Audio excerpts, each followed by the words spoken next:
Good morning, welcome to the Weekender. This is BC4, this is the weekend.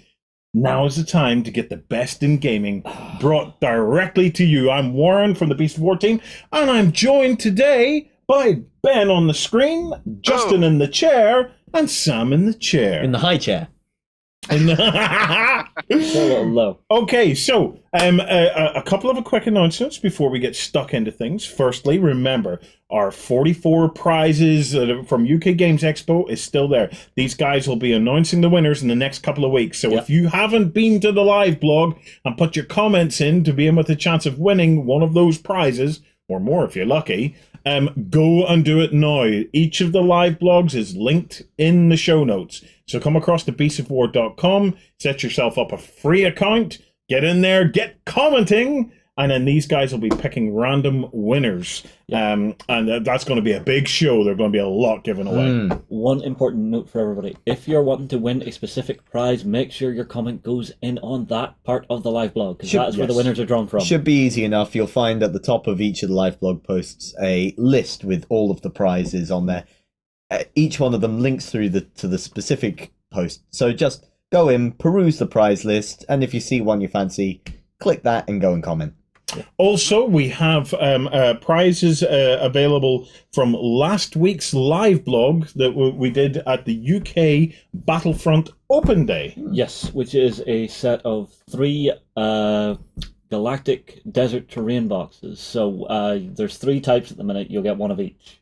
So just get into there and comment on any of the posts on the live blog for your chance to win. Again, in the show notes, come across to bc4.com, create yourself a free account, and get yourself some prize goodies! Yeah. Also, big notice for everybody, this week I got through all of the prize claims. I have now cycled through every last one of them, so your details are with companies, or your prize has been sent from here in the studio. So, any issues, feel free to give me an email. You will have received a prize info email from me. Any complaints, send them to him directly, not me. I'm going on vacation. Not me either. Have I told you I'm going on vacation? Yes, we know you're going on vacation. I'm going on vacation, so I'm getting ready. Wait, what? This is it. I can't wait. Sam, next week, right? So basically, tomorrow after the Weekender, I'm packing the family up, and we're going for 2 weeks in a caravan park. Now, are you tenting or caravanning? We're caravanning. Okay. Yeah. I love the tenting. I do the camping, but the problem is with 4 little ones now. They're still a bit small. Yeah. Okay. I am taking them camping for a small camping trip later in the year. We're going to a festival, a music and craft festival. Where's this? Awesome. This is near here. Stendhal? Yep, it's a cool local craft and music festival. All right. I hear there's really good food at it. You only had to tell me that once. And I've got a new tent. I have a new inflatable tent. Inflatable tent? So, I've had a tent, but a bungalow, basically. Yeah. It's that big. I've got exactly the same, but it's inflatable. No poles. It's got Kevlar inflatable tubes in it, Justin. Kevlar. So it's whenever I run around with knives sticking into it, nothing pierces it. Yeah. Okay. So, and what you do is it can be put up by one person, right? This is why we're not going camping. You're going to have to huff and puff. No, you get a pump. Okay. And will you not just get an electric one you plug into the car? No. You get a manual pump because sometimes you can't get the car close to the tent. So you can put it up as one person. That's going to take a lot of pumping. A lot of pumping. That's what kids are for. You go, look, new game. I can do it. No, you're going to come back. Your arms are going to be like Arnie. I'll be like Popeye. I can't wait. I cannot wait. But no, vacation time this time. We're going to a caravan park. Yeah. Okay. I'm so excited about this. Okay, because we're going to a caravan park. In North Wales, okay? All right. I know, it's not the first place that springs to mind whenever you're thinking of holidays. Well, however, actually, while you're there, depending on how far away from Cardiff you are, you might actually be able to go and visit the guys at Firestorm. Cardiff in the south. I've no idea what you just said. I think you said Cardiff's in the south? Yes, Cardiff is in South Wales. In the South Wales. I'm to be fair, I'm probably not going to have time to visit anybody. Right. Because we're taking Escape the Dark Castle with us. Yep, as you do. And probably a couple of the Habbo games, okay? Haba games. And on top of that, there's a swimming pool. So You can't play them in the swimming pool, Warren. Wait, we need to film those Habba games. Wait, this is great. The great thing about this is, the reason I picked it is because we take the boat, okay? Yeah. And That's it's fine. only an hour's drive, so I don't have to fly. Yeah. I can have a nice relaxing time in the boat. Yeah. And then the campsite itself is only an hour's drive from the boat. Okay. And they've got indoor pools, outdoor pools, and an outdoor lazy river. And me and my boys, Yeah, you've done the laser river. we before. just float along in the lazy river. So 2 weeks of floating along in the lazy river, Yeah. followed by Escape the Dark Castle at night, followed by hilarious laughing at how scared my sons are. I'm going to have a blast. This is going to be the best holiday ever. Yeah. That's fair So enough. I can't wait. So if I'm getting a bit excited, it's because this is it. 2 days now. Today, tomorrow, and then I'm out of here. Round about the Come on, bitches! You know, I think that's also the same time this heat wave is supposed to break. Really? Yeah. No, I've checked. The heat wave is continuing on. We're even going to get amazing weather. Man, this is going to be great. Bring sunscreen. Right. Do you know what? The excitement is built. Yeah. There's only one thing that could make this even better. Oh, not again. It's time for Warren Meets Matt.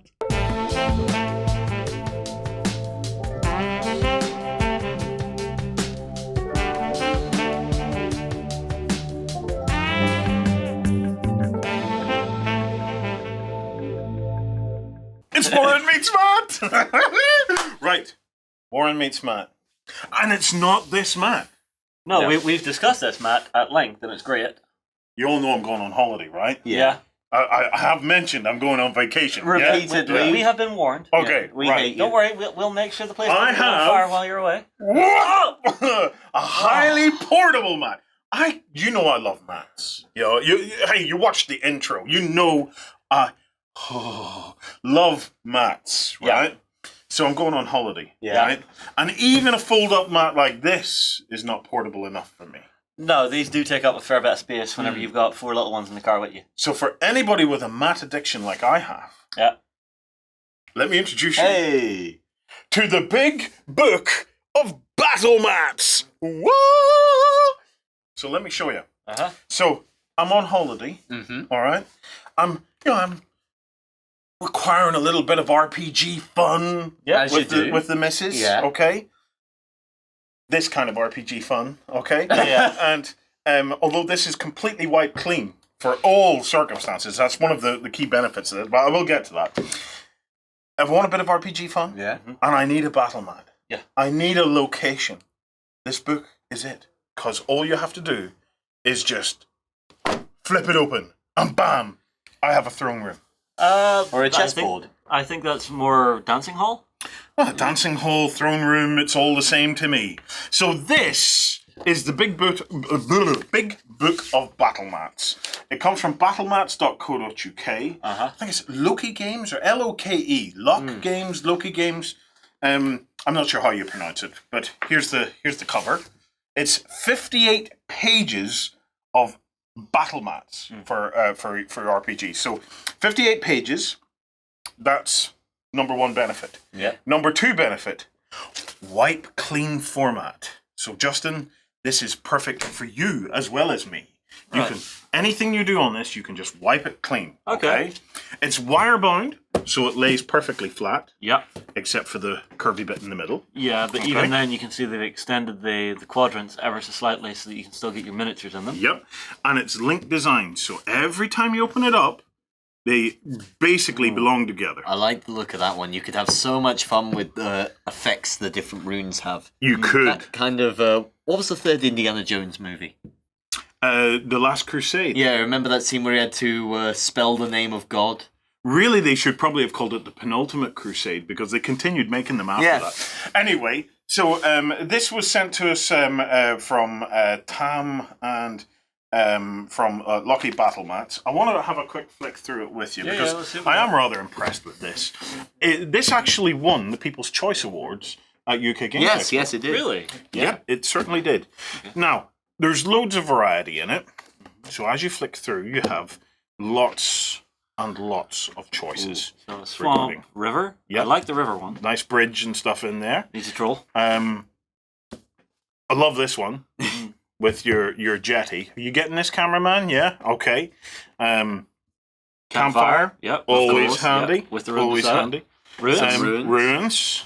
More Castle. ruins? Well, yeah, the deeper part of the ruins. A monster's lair. A monster's lair. Mm. Very nice. Snow. Yeah. Cave. That was just a polar bear with its eyes closed. Yes. Well, don't talk to me about polar bears, man. Deeper cave. So deeper in the cave. Graveyard. Graveyard. Isn't that kind of cool? All That's the open nice. graves and stuff. I sitting would love available. this for. I think the squares are a little too small for it, but Well, they're 1-inch squares. yeah. So what were you planning on using I was them thinking for? the Malifaux RPG, but Ah. they're slightly larger base sizes. I don't think it would matter. You, No, even no, if it, yeah, even no, if it it hung would out work. just slightly, Well, I yeah, think it it would would. be fine. Justin's dancing hole. Yeah. Okay. Pit trap. Yeah. Yeah. Magic, an enchantment kind of magic circle thing. Yeah. Dungeon. Yeah. Dungeon. Throne room. Throne room. Of course there had to be a throne course room there in had to it, be a man. throne Well done, Justin. I will now officially declare you're right. It was a dancing hall, okay? Through out and out into the pool of the cesspit. Storage. Docks. Mm-hmm. Ship. Bar room. Oh, that's a actually, tavern. yeah. Tavern. Tavern. Glad that's in there. Sewers. Yeah. Potentially, yeah. Yeah. More There's dungeons. always a sewer level. Oh, market. Market. This is great. I could just Yeah. sit and flick through this all Suburbs? today. Yeah, sort of like a The little town. Yeah. The beach. And the for, beach. For when That's you where you just want want to to go. go on your holidays. Yeah, that's when we do our fantasy D-Day. Yeah. Fantasy Normandy landings. Ah. And then with into dragons. Lava caves. then we're into the lava stuff, and then finally something just a little more plain. Yeah. So all in all, I think it's actually pretty damn cool. I have a few improvements and just a few bits and pieces of feedback. I like the textures. The textures are not the best that I've ever seen. Okay, but they're certainly not bad, and for the portable format, I think it's great. But the textures over time, there is obviously improvements and stuff that can happen to those.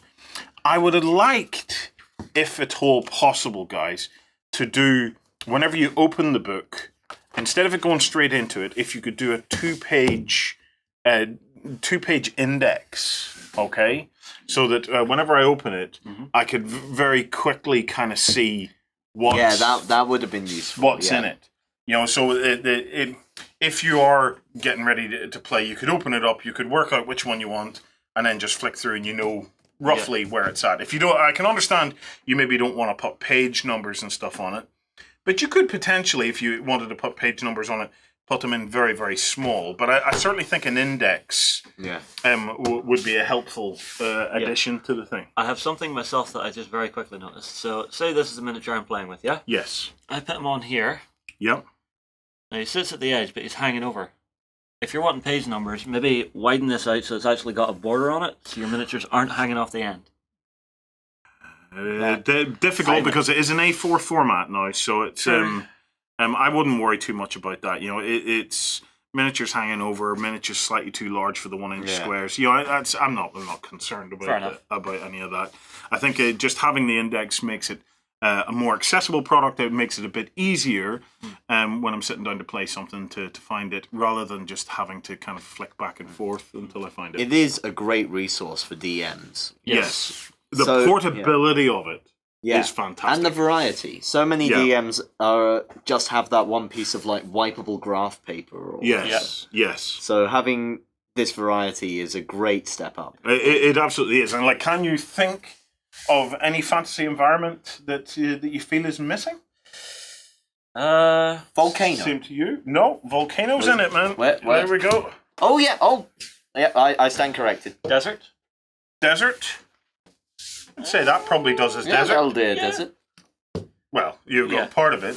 I'm struggling. I know if we sit long enough, we could probably sit and come up with it. There's a challenge for you guys at home. What would we feed back to them if there was any environments that we felt particularly were missing? But then nothing springs to mind. There's a lot of variety in there. And yeah, I love it. I think it's a really, really cool idea. Actually, there is one thing I would like. What? Just a countryside road going across both pages. Because Just there are for some of just those for a journey kind of a thing. for journeys or for ambushes, because there are times you get ambushed walking down a road, Yeah. and just having that longer bit of road would be nice in there. Yeah, I suspect that's in there. One of the things that might be kind of nice would be like a treehouse kind of a thing. You know, sort of like elven I see what you mean. treehouse kind of thing where you're Kinda moving around and that. So Lothlorien style. yeah, but really, you know, for what it is, anybody that enjoys a role playing, that's just going to sit nicely in your DM bag. Yeah. And it's got tons in it. Love it. So that's the big book of battle mats by Lucky Battle Mats, battlemats.co.uk. Go check it out. It's time for the news. There we go. Ow. Okay, well, the first piece of news we're going to be looking at is from the guys at Games Workshop and also Ulysses, who are the North American version of Ulysses Spiel. And this is that they are bringing Wrath and Glory, the role-playing game, out later this year. Now, this is going to be a role-playing game set in the world of Warhammer 40,000. So if you like your Grimdark and stuff like that, this is going to be condensing all that down into an awesome system. It's very, very simple and easy to learn. There's a really awesome example of play style comic that Games Workshop have actually done, which is really nice to check out.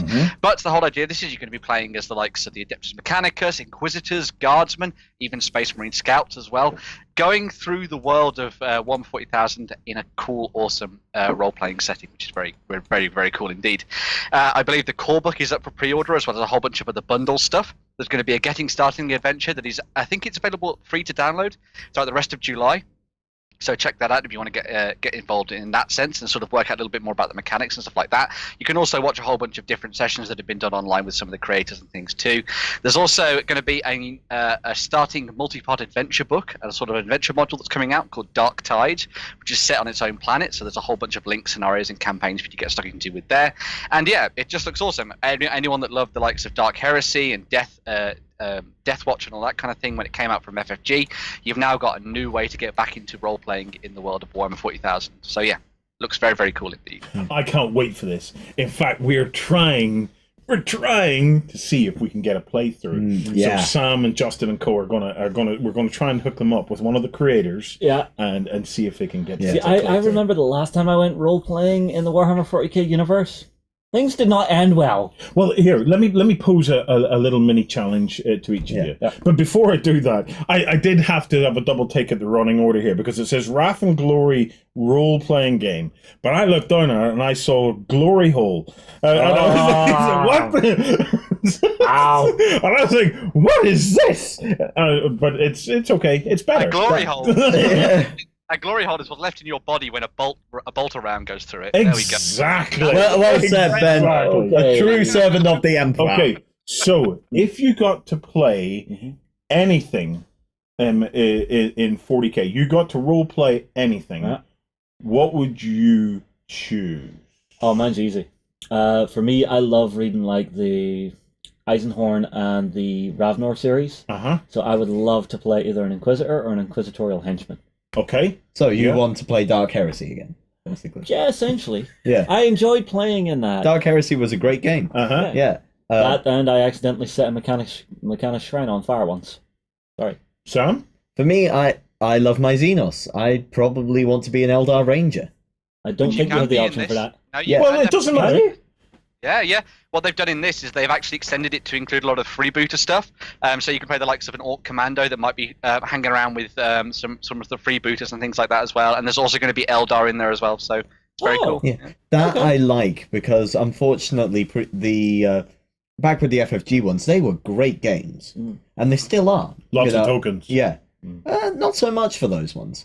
The unfortunate restraint on them was they was nearly all Imperial focused. There was some chaos as well. Yeah. But you couldn't really roleplay as the aliens much. So what would you do as a ranger? What do you think would be your kind of your shtick if you were an Eldar ranger? How would you play it? Well, the Rangers are the best snipers. Yeah. So I'd be playing it very much as the party rogue.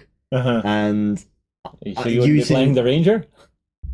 Eldar Ranger. Yes, but the D&D Ranger. Okay. Now explore. I'd be focusing on the exploration side, wandering around these cities and trying to dig out its secrets, not through the diplomatic paths, which I usually play in my characters, but more through just investigation itself. Yeah, see, I don't Okay. generally. Sorry, do Justin. I know you just got intellectually, virtually bitch slapped there by Sam, but I still care about you, man. It's okay. As an Inquisitor, how would you play it? Very simple. I mean, like, I don't do diplomacy. I will literally be grabbing the local citizenry and shaking the lies out of them with a bolt pistol to their head. Okay, fair enough. Intimidation. You know, the classic way to play an And Inquisitor. you'll be studying the rulebook to learn the meta of how you get the best out of that. Then, yes.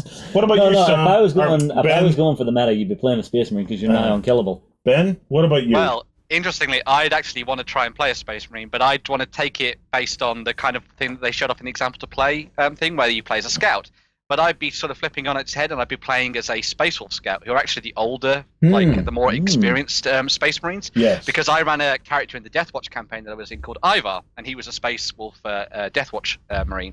And so I'd like to maybe tell a little bit of a story of what happened maybe when he left the Deathwatch, went back to Fenris and became like a Space Wolf scout again, and now is serving as part of an inquisitorial team or something like that, sort of sharing his expertise and things. So I think that'd be cool to do like the grizzled veteran sort of thing. I think it'd be great. And that has nothing to do with the fact that a Space Wolf Scout is probably the closest thing you get to a dwarf currently in the other than a squat.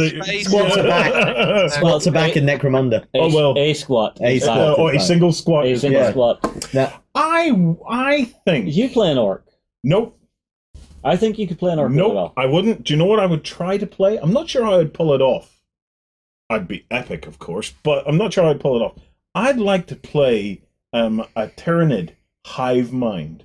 Okay. so maybe Gene Stealer Cult? Well, I'm thinking if I can't pull off an actual synapse creature or something like that is part of the hive mind, so I have to have some kind of intellect, Justin. Yes. Otherwise, I'm just playing a non-intellect. I wasn't even going to go there with an insult, man. So don't you worry. But it maybe something from the Gene Stealer Cult could be a kind of thing. But I like the idea of actually Well, that would give you some maybe mind control. playing a synapsed group of nids or something like that to give that kind of thing. I don't know. If I couldn't do that, I think I would play a tech priest. Tech Priests are so much fun to play. I played that and had a long and deep conversation with the toaster. Yes, I think a tech priest because I learned a lot about tech priests when I was reading. I think it was Titanicus, and all of the kind of almost like binary languages and everything that they communicate with. I think there's a lot of scope for interesting things that you could do as a tech priest. I'm looking for interesting alternative kind of experiences that I could have within the 40k universe rather than what I already know. The way you could kind of work it, if you wanted to do something to do with the Gene Stealer hive mind, is that you could almost have us being under the control of an Inquisitor who maybe doesn't play by the book, as it were. Yeah. And you could maybe have an Inquisitor that is trying to use the enemies of the weapon against them. And so he's like captured this Gene Stealer cultist, maybe has a connection to the synaptic abilities of the Tyranids and stuff. And so he's using it to control where the Tyranids pop up and maybe using them against the enemy and that kind of thing. Because that could be quite interesting. Yeah. Because then you've got that element of being hunted by the rest of the Inquisitorial forces as well going on. So you've got almost like the bad guys being the bad guys being good and the good guys being bad thing going on. So Yeah. I do have one question about it, Ben. Now, previously for these games, they kept it very granular. So if you wanted to play as a Space Marine, you were playing Deathwatch, really. Mm-hmm. Yeah. If you playing an Imperial Guardsman, you were playing, what was it? Only War. Only War, that was it. So everyone was on an equal footing with these things, more or less. Dark Heresy, you were Inquisitorial Henchman. Yeah, which is where I found a love for it. And then Rogue Trader, of course. So, but with this one bringing everyone in like this, how do you think that that plays out? How does that even out? I'm interested to find out a little bit more about this as well, because obviously one of the things we saw in the example to play thing is the fact that there's a Space Marine scout hanging around with all these other regular humans, effectively. Yeah. So it's going to be very interesting to see how that plays out. I think what they're going to be doing is some kind of balancing mechanic in terms of way that stats work out. So I would imagine that Space Marines are certainly better physically, potentially more than the other characters are. And of course, you'll have role-playing elements to that as well. So like a Space Marine is not going to be able to do as much as, for example, a Tech Priest is, or an Inquisitor is, and a Guardsman. You know, whenever a Space Marine turns up, everyone's going to be looking at them with reverie and everything like that, and maybe do basically everything they say, but maybe that's not exactly what the Space Marine wants and that kind of thing. Yeah. So it's going to be very a interesting. lot of it's going to come down to the group dynamics. Because, Also, your GM is probably going to have to look at it and go, okay, Space Marine. Well, everything's seeing you. You're the biggest threat. There's going to be more on you the whole time. Yeah.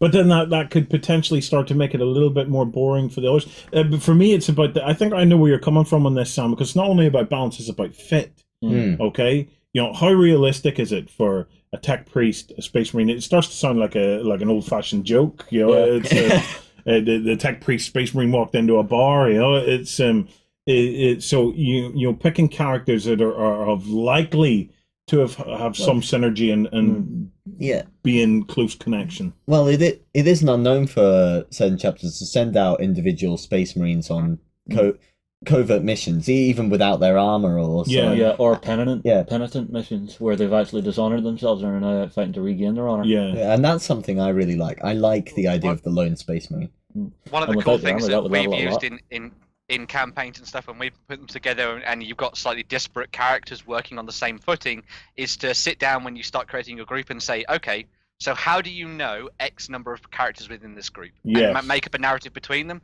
so that then you've got that narrative tie between all the characters there. So maybe like this character saved the other character in a fire and so he kind of like now owes him his life or something, or said he's got a blood debt or something like that, and that kind of thing going on. So it's interesting because you know, I love the idea of the Ranger and all being involved, but it starts to get a bit Guardians of the Galaxy. It does a little. You know, it's Guardians of the Galaxy 40k version. Good work. I'm in. In other big news, Kill Team. Yes. I'm going to pass over to Ben because I'm not sure how much we can say. We can say that we're going to be showing some Kill Team stuff. Yeah. Ben, you can say the rest of what we can say about Kill Team. Okay, so a blog post came out this week talking about Kill Team and what kind of things you've got coming up for it. There's going to be a core set that's coming out which contains both the Skitarii and the Genestealer cults. They will have pre-made Kill Teams for you to work with, but there's also going to be options for you to make your own bits and pieces as well. It's kind of like what we saw with Necromunda, almost.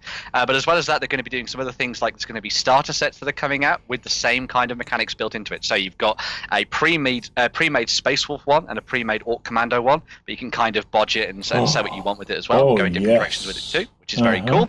The other big thing about this is that each of those starter sets comes with terrain elements as well as narrative scenarios as well, so you can add some additional bits and bobs in there too. So the mechanics of this are going to be slightly different from what you've seen in 40k, which is very interesting, and it gives you a little bit of a departure from what we saw in things like Shadow War. So there's going to be some interesting things there. There's going to be alternative activation for the models on the tabletop, which is a big thing. So you'll activate one character, then the other group the other side will activate their character, etc., etc. Plays with multiplayer, so it's between 1 to 2 players up to 3 to 4 as well, which is very, very cool. And but they've also promised that they're going to be supporting this for a very long time in the likes of White Dwarf articles and that kind of thing going forward as well, which is very nice to see. It's one of the big problems that a lot of people talked about. They were like, is this going to be supported? Are we going to have to buy a new one in 6 months or something like that? But they seem to be doing something very, very similar to this that they did with Blood Bowl and Necromunda and that kind of thing. So I would be assured that this is going to be lasting for a very long time, I would imagine. So, it looks like you're getting a fair chunk of terrain in amongst this. The terrain looks fantastic. Yeah. It's I'm just hoping that the mat is like hard or something rather than a cheapy fold out mat. I don't know. I would hope for neoprene.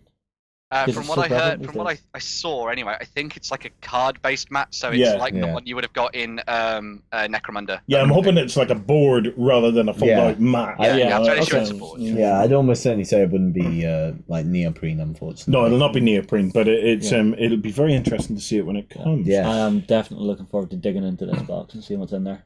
Next up, Mansions of Madness have an expansion on the way called Horrific Journeys. Ben, what can you tell us about it?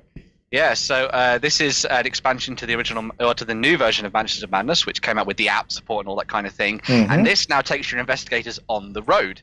So you'll be heading out from the confines of the mansion and instead heading out on cruise ships, on trains, and all that kind of thing as well. Yes. Including new characters, new monsters, new quests, new scenarios. And the really cool thing that popped up in this is this new side of, I believe it's called like an agenda. Yes. So the agenda is the thing that works in behind the scenes, which means that each of your characters has their own little plan that they're trying to enact, which is very cool. And we saw this a little bit in Matches of Madness 2nd Edition, where they came up with some roll cards, but now they're really, really going to town on this one to show that they've got some sort of hidden things going on in the background, so maybe you're a cultist or something like that, which is very, very cool. So yeah, Fantasy Flight Games are really going doubling down on what's happening with Matches of Madness here for 2nd Edition. Yeah. The levels of mistrust that'll add to the game is going to be phenomenal. I love that. It's something I absolutely love. It's only in one of the scenarios from that set, I believe. It's from the Hidden Depths one, which will have lots of deep ones going around. So one of you could be a deep one hybrid there, trying to sabotage the mission. And I absolutely love that because Shadows over Innsmouth is one of the scariest stories I'd read at that point. I'm not a big horror reader, so. And the moment where it's revealed, spoilers, the main character is a Deep One hybrid. The story's 100 years old, Sam. I think we're okay for spoilers. You know? That was really frightening to me. That distrust of yourself as well. So anything that creates that feeling of distrust among the party, from that paranoia, I love it. It's a superb gaming mechanic. As well. Yeah. Hidden Agendas is probably one of my favorite gaming mechanics. It's something that kind of puts you in a pressure cooker wondering what everybody else is up to. But it's so much fun for the person to, like Ultimate Werewolf and stuff like that. It's so much fun for the person who knows that they are the one, with a hidden agenda. And then if everyone has it, I think it's just great. I think it's really interesting. We have some Viking Shield Maidens on the way. Now this, I'm really looking forward to see. Yeah, so this is from the guys at Footsore, who have been doing a lot of Viking stuff recently. And this is them bringing out some more of their female warriors. So you've got the Viking Valkyrie there that will act as potentially your warlord in your new warband that you're putting together for the likes of Saga in the 2nd edition, of course. And she comes with a banner bearer there, as you can see. I love the fact that she's like armed and ready to go into the shield wall with a shield up and the sword over the top. It's very, very cool indeed. And then you have a set of individual shield maidens there, 4 of them, that you could use potentially as your Hearthguard when you're putting together your warband as well. So yeah, that's 4 individual sculpts there, which look very, very cool. The thing I said in the article for this is that I thought they had a lot of swagger about them. They all look very cool, as if they could kick your ass without really lifting a finger, which I thought was very nice. Hopefully we're going to see a lot more of these shield maidens coming forward, so maybe you can do an entire force of female warriors. That would be amazing. Cool. That would be fabulous. And one of the other big things they've done as well is they've put together a little bit of a deal for those that want to get stuck into Saga, and they've created a skirmish warband for Saga that you can see there at the bottom, which contains a whole bunch of their metal figures as well as the warlord and the banner bearer there. So if you're looking for a little way to get into Saga, then you've now got a little option there, and then you can sort of mix and match it with the rest of their range and all the other Vikings that are out there as well. That's what you think. So, Fantastic. Very cool. Yeah. I would love to see them used for Rohan in Lord of the Rings. Oh, yes. You can do that. I know that it is a point in the film about, I am no man having to hide who she is. Yeah. But a friend of mine was talking to me about this recently, and for the filming, they couldn't find enough men who rode horses. So most of the Rohirrim for that scene are women anyway. Really? So, with beards on. Yeah, women with beards on. Fantastic, best kind of woman, really. That's my inner dwarf coming out now, Ben. So, finally, we have some terrain. So, some new containers and area terrain coming in from Bandua. Check these out. Yeah, so this is some more stuff that's coming together for their Ready for Battle range, which is all the stuff that is pre-coloured and pre-textured for you to use straight out of the box effectively. You just have to put it together. They've designed a whole bunch of new containers which can be used across a whole bunch of different ranges, not just 40k and things like that. You've got Infinity and that kind of thing thrown in there. They're also scaled to work with the likes of, for example, Night Model's Batman as well. So if you like getting into that kind of thing and doing some superhero stuff down on the docks, you've got that kind of aspect going on as well. The other big thing they've done, which I think is really cool, is some sort of area terrain. So they're area terrain markers to show when your unit is definitely in terrain. So instead of you having to sort of like argue with someone that your Space Marine is in cover, now you've got some options to do that, we've kind of seen this thing before, but it's nice to see them doing it that sort of matches with their maps and their terrain aspects as well. And they've also done some designs that are based on craters, so you've got some explosive versions as well, which is very cool. Yeah. So some really nice stuff there to sort of add to your battlefield. And as I say, it's ready for battle, so it's incredibly easy to sort of wing out the box, get straight down onto your gaming table, and if you've got a mat and some pre-painted terrain as well, then Bob's your uncle, you're ready to go. Yeah, so there's no painting of any of this stuff, Ben. It comes exactly no as painting you of anything. see It comes exactly as you see it there. Yeah. The scaling on these is really good because if you see two of these cargo containers together being taller than a knight, those are quite hefty. Yeah. You know, just from knowing the scale of it. It's the kind of thing it's the kind of terrain that's really, really simple and easy, and it immediately allows you to sort of block lines of sight and that kind of thing, and adds height to your terrain table, to the terrain on the table. Sorry, and almost start to tell a little bit more of a narrative. Sort of what you're building up, which I thought was very cool, because you could add like ways to climb up onto the top of these and things like that, and have some very cinematic fights on the top of them, which I thought was very cool. So yeah. Awesome, fantastic.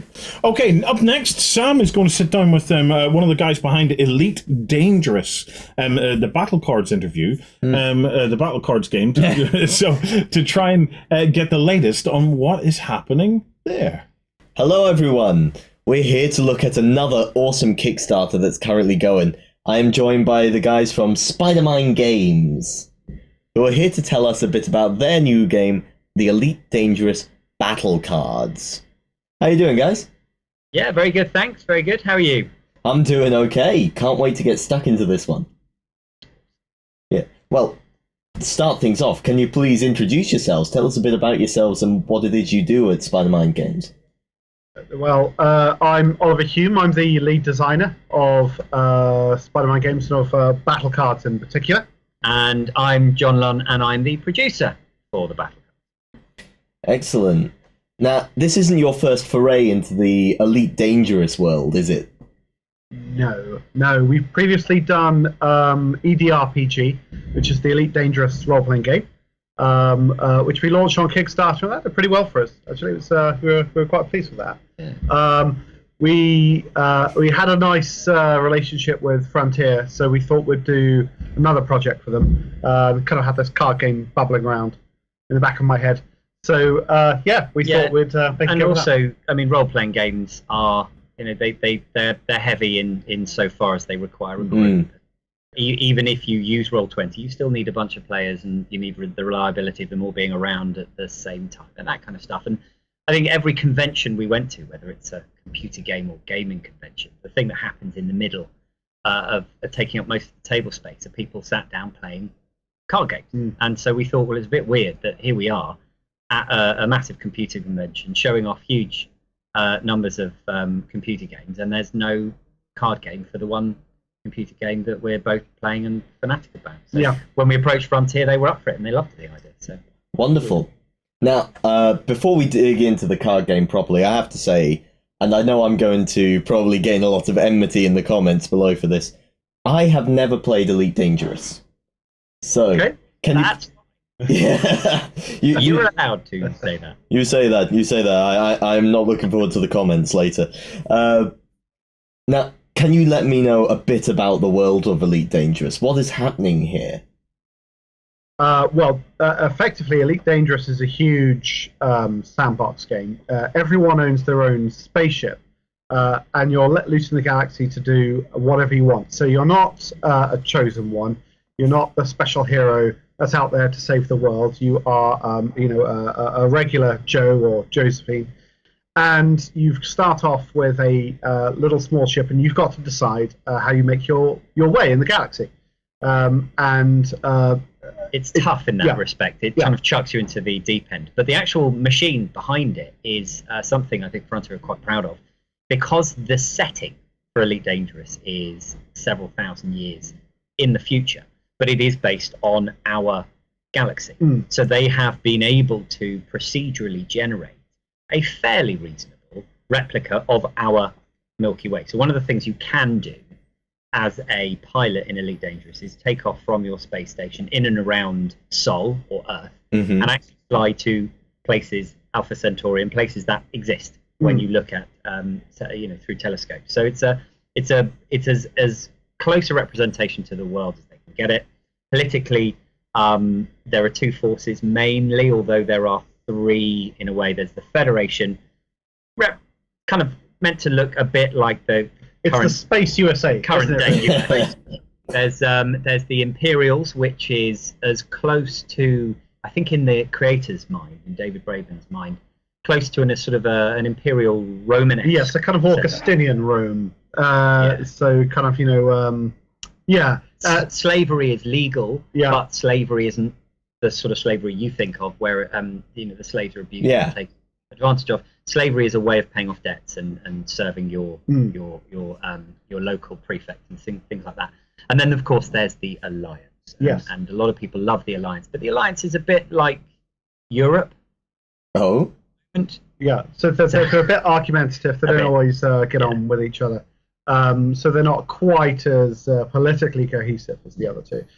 So those guys are all scrapping over the human-dominated area, the Elite Dangerous Universe, which is less than 1% of the galaxy. I mean, it's a tiny dot. It feels enormous because it's something in the region of 200,000 systems or something, but it's nothing. There's 4 billion stars in the galaxy, and so it represents the tiniest fraction. And one of the things you can do in the Elite Dangerous universe is become an explorer, and by that you mean equip your ship to be able to scan distant worlds and then go out into the black and discover them. And recently Frontier have announced a bit of love for the exploration community, so there's going to be a big patch coming at the end of this year which is going to further increase the amount of gameplay, because going out there and scanning planets after a while can get a bit samey. So they've decided to try and orchestrate some kind of extra gameplay, which is quite exciting. But it is worth, I think, saying, Sam, that whilst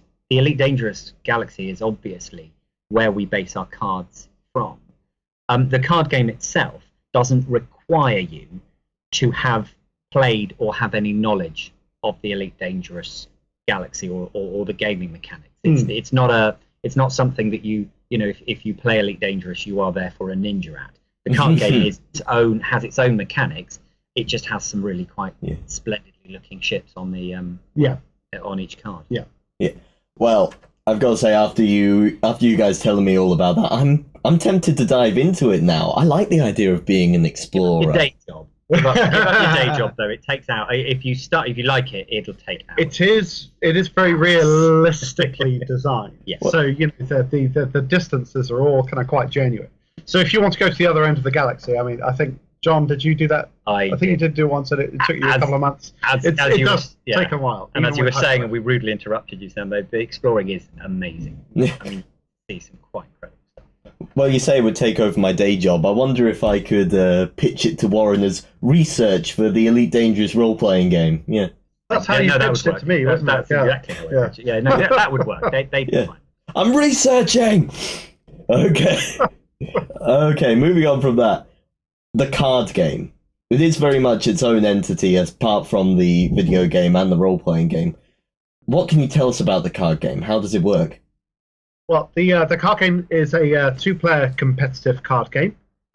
So effectively, there is a gaming mat, and it's divided into 3 zones. In order to win the game, you have to control 2 out of the 3 zones. Now, each zone has got its own special mission. So it's not just a case of blowing your opponents up. The missions kind of guide you as to how you should sort of, complete your objectives. So for instance, there's a mission where you have to build a capital ship. So a massive kind of 4-mile long supercruiser, or 4-kilometer long, I should say, supercruiser. And you have to be the first to make deliveries to sort of build the ship up. So that kind of mission greatly emphasizes transport. So you want sort of your kind of your kind of Millennium Falcon equivalents. You want your kind of Cobras, your Pythons, Anacondas, huge, great big carriers. Yeah, carriers. But of course, they don't quite have as much Firepower. shooty, punchy firepower as some of your fighters and you might want to deploy some of those to protect your transports. Yeah. Or the other tactic, of course, is, you've got to deliver, but actually you're going to give up on any of the idea of deploying transports, and you just fill that zone full of the largest, nastiest ships you can possibly think of. And just try to prevent your opponent from finishing their capital ship. So and that's just one mission. There's, I think, 10 missions. Yeah, pretty sure there's 10 missions in the core set and 14 missions On top of overall that, if you get all of the expansions.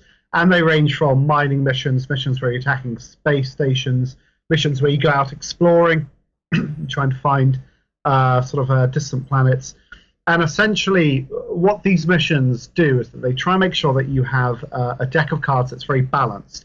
It's not just filled with warships. It's filled with, explorers and fighters and mining ships, passenger liners. There's all sorts of different ships in the Elite Dangerous universe. And we didn't just want it to be a game where, well, you just have to shoot the enemy. I mean, you can try and fall back on that idea, just try and fill your deck with warships and fighters. But the risk is that your opponent will sneak to victory by having a deck that's just kind of more finely tuned than yours. So that's the basic thrust of how you play the game, how you win the game. Yeah, it's a very interesting looking game. I like the focus of the deck building. I'm just scrolling through the Kickstarter here, and I can see there's a bit of dice play there too. Yeah. So essentially, when you're making an attack, there's two kinds of attacks. There's fixed attacks and there's burst attacks. And fixed attacks work in a way common to many card games. So there's a fixed amount of damage. So if you have a weapon that does fixed 3, for instance, then you put 3 damage counters on an enemy card. And if that is enough to destroy it, it goes off. If not, those damage counters kind of stack up. Burst attacks are riskier. Generally, they tend to be larger. You can potentially inflict more damage, but they're more random. So if, for instance, you have a ship that's got a burst 8 attack, you'd roll 8 dice, and for every 4, 5, and 6 you get, that's 1 point of damage you do. So you could do 8 points of damage, which would be enough to annihilate even very large ships, or you could do 1 or 2 points of damage. I mean, we've seen people in playtests do literally no damage at all and completely miss. So you want to... it's another thing to factor into your deck. Some people can't stand the idea of any kind of randomness, so they will only ever pick ships that do fixed damage. But if you do that, you will always be potentially limiting the amount of damage you can do.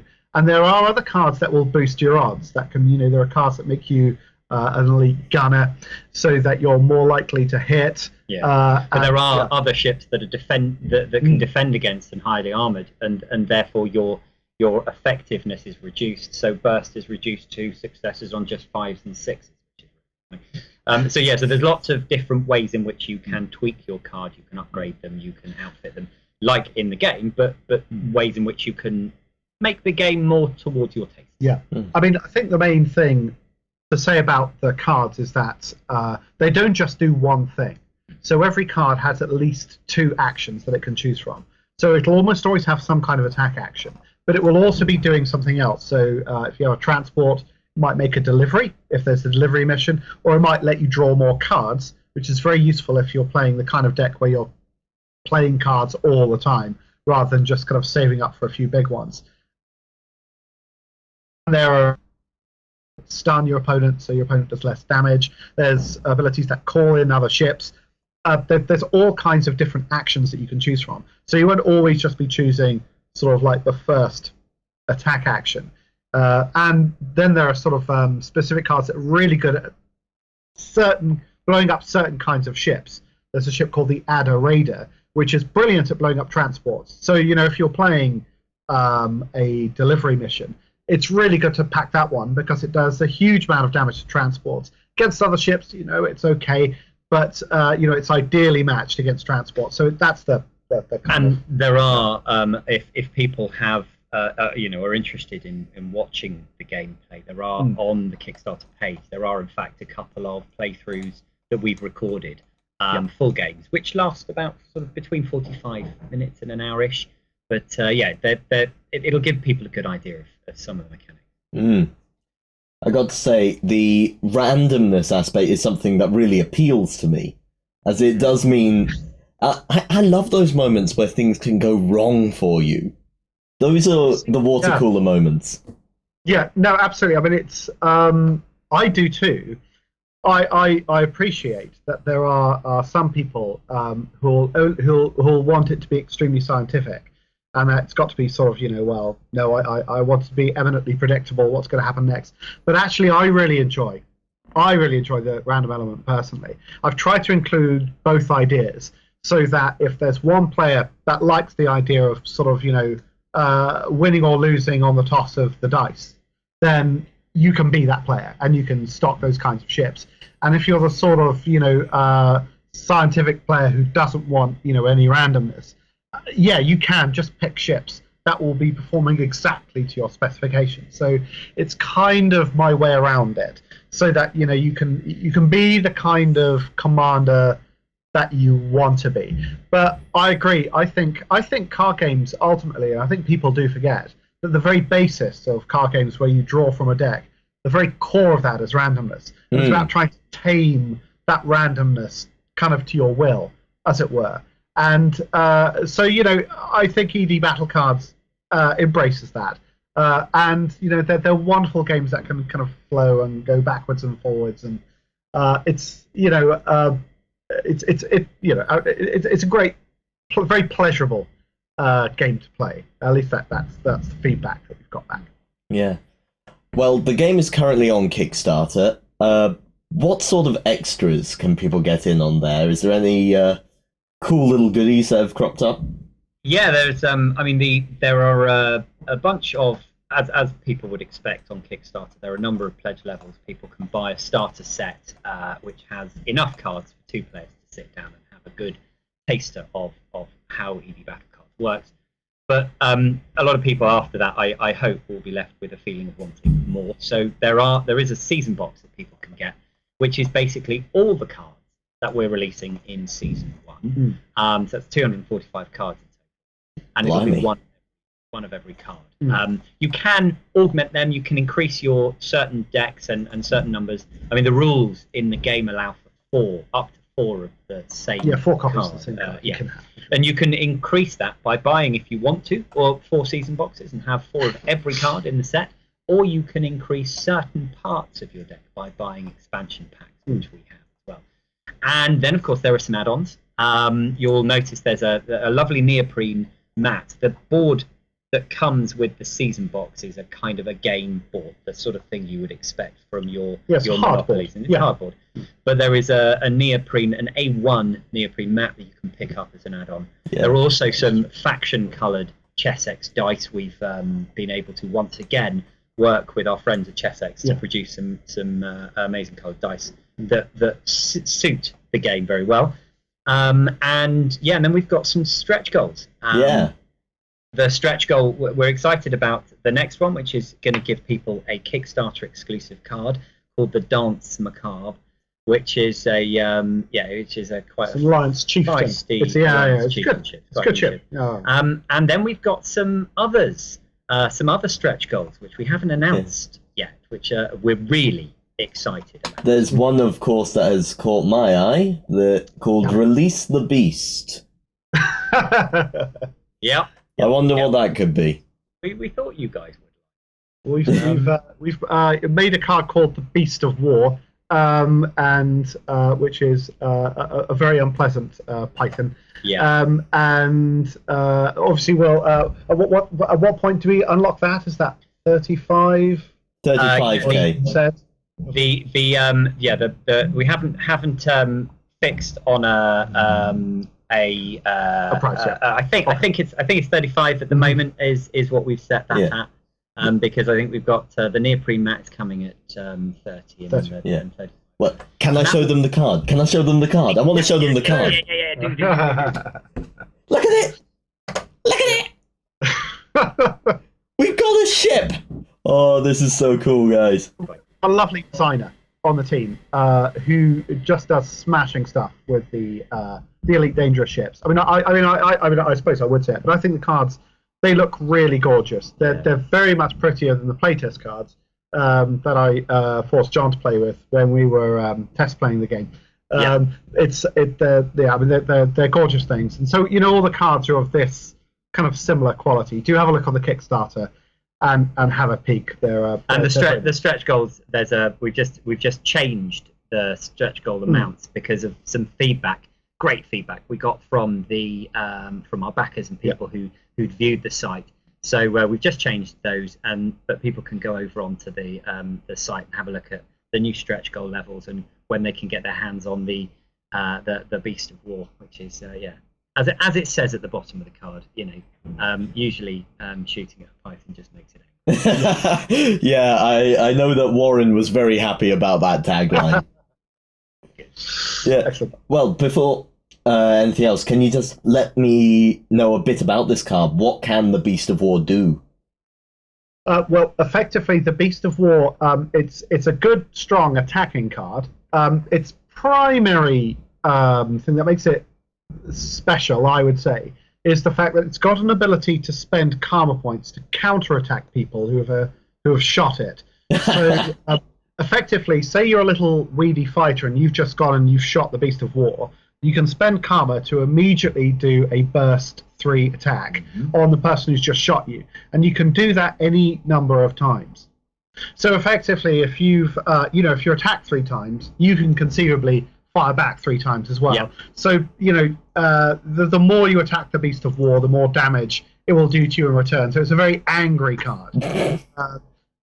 Besides that, it's just a pretty rugged card. It's got a lovely ability where it's able to attack 3 targets at once, which is great if you're being outnumbered by lots of tiny ships, which can sometimes be actually the weakness of big, strong ships like the Beast of War. So it's kind of it's a near to that. If the Beast of War has a weakness, it's that it's not quite so good against ships that are larger than it. So if you're looking at the sort of the Anacondas and the sort of the corvettes and clippers of the elite universe, you'll find yourself a bit outmatched. It hasn't got, except for the ability to counterattack, doesn't have many defenses.